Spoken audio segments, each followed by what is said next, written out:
Arwakini machiegni nyinga Milton Ochieng Awuor, jaloko mara en Wilson Ochuka. Jodito mawuok e counties ma Kaluo to tie sirikand jatend piny William Ruto oseo gavana ma Siaya James Orengo kuom temo wito oganda Luo mondo mi giwuog e sirikal ka gikoni Orengo en mana jatelo madwaro mana mare owuon kendo onge kama onyalo tere oganda onagi.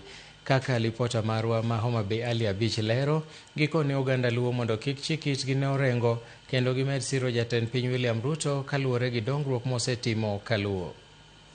Kane giloso skund jawuoyi mobere ka chud bura ma Kabondo Kasipul e kinde mane gioro nyasi mar choko omenda mar gero skundono, jatend migawo mar teko Opiyo Wandayi gi jagoro migawo mar arita Dr. Raymond Omolo ne owuok tung' mosuo gi gavana ma Siaya James Orengo kuom temo pogo oganda Luo mondo mi giwuog e sirikal mar jatend piny William Ruto. Wandayi ne oseo gavana Orengo kuom siko londo piny kar tiyo ne jopiny e kaunti ma Siaya kane onyiso oganda Luo mondo kik chik itgi ne weche Orengo nikech onge kama nyalo tere oganda Luo. We are tired of retrogressive politics.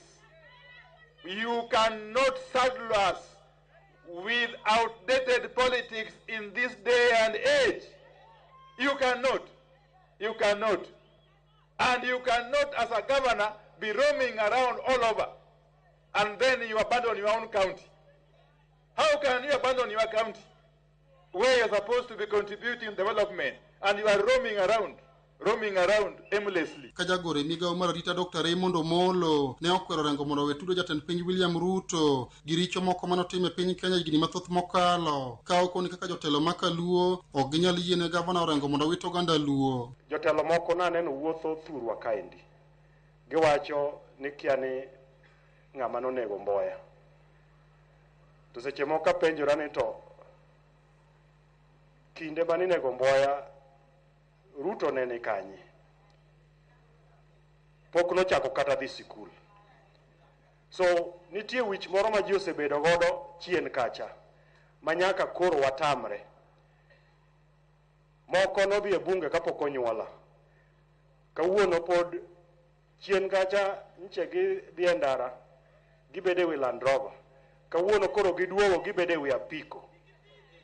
Tisebedo jaduong' mane gi nyikwayi idwani keth kati roch wi oganda.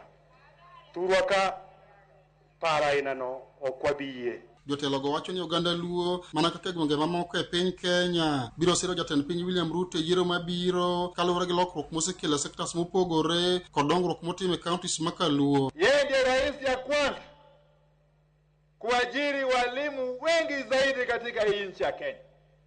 Hebu kumbukeni ya kwamba hapo mbeleni in a year, the highest number of teachers who could have been employed was about 5,000. They are contributing to what the government of President Ruto is doing in not just addressing the human resource shortage that we've had for years.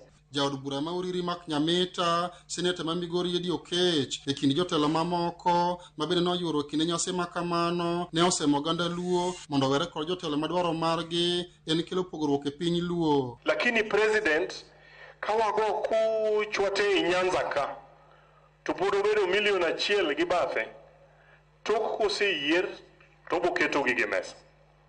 Nyanza omiya kuradi, Western omiyadi. Nigi support to moloyo ni kumane Raila Amolo Odinga wama broad base ni my future mar community. We have our key guys who are appointed by His Excellency the President Dr. William Samoei Ruto.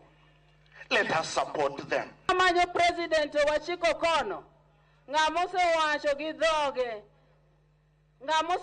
gi dhoge kaka okodwar jomoko magin wan. Ali Abich, Ramogi TV, Homa Bay. Don bura